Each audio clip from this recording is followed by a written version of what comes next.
village surrounded by fields of wildflowers, there lived an old lady named Mrs. Eliza. She had spent her entire life in the village, tending to her beautiful garden.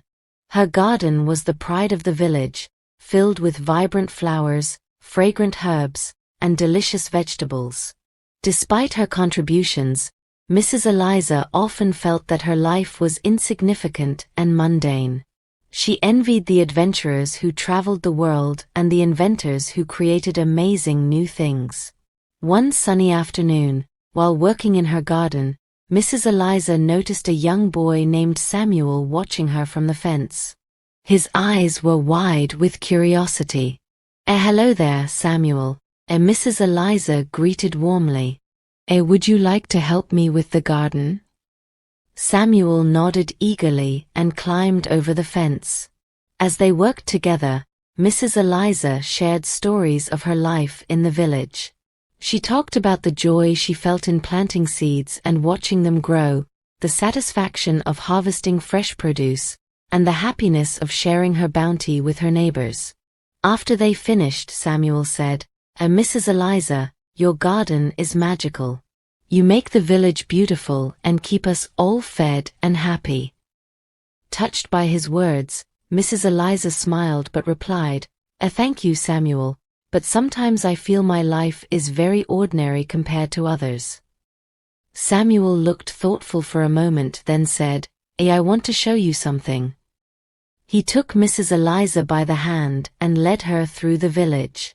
They visited different homes, and at each stop, someone came out with a story to tell. One woman spoke of how Mrs. Eliza's herbs had healed her child's illness. An elderly man shared how her flowers had brightened his days after his wife passed away. A young couple expressed their gratitude for the fresh vegetables that had nourished them during a difficult time.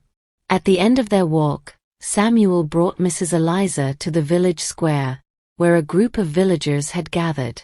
They had created a beautiful display with flowers, herbs, and vegetables from her garden.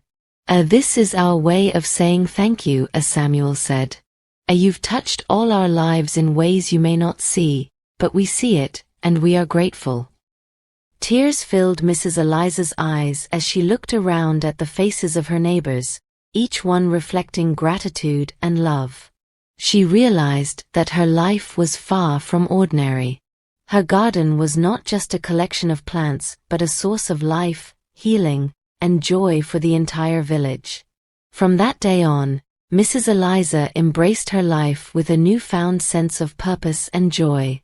She tended to her garden with even more love, knowing that every seed she planted and every flower that bloomed made a difference. And so, Mrs. Eliza's story became a testament to the profound impact of small, everyday actions. She learned to cherish each day and to find greatness in the simple act of nurturing her garden, never again doubting the worth of her own unique life. Let's learn some words from the story. Surrounded.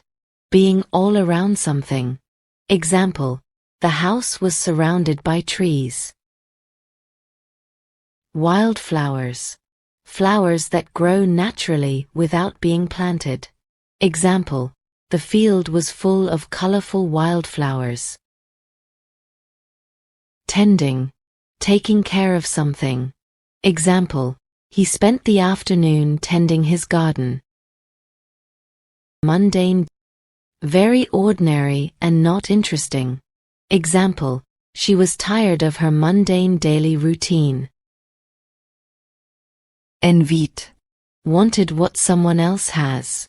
Example: she envied her friend's exciting life. Eagerly. With a lot of excitement or interest. Example: the children eagerly opened their presents. Expressed.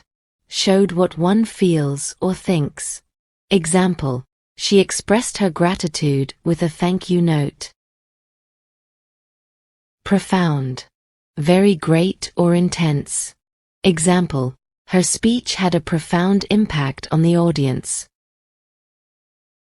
Testament. something that shows a belief or truth. Example: the successful project was a testament to their hard work. Listen to the story once again.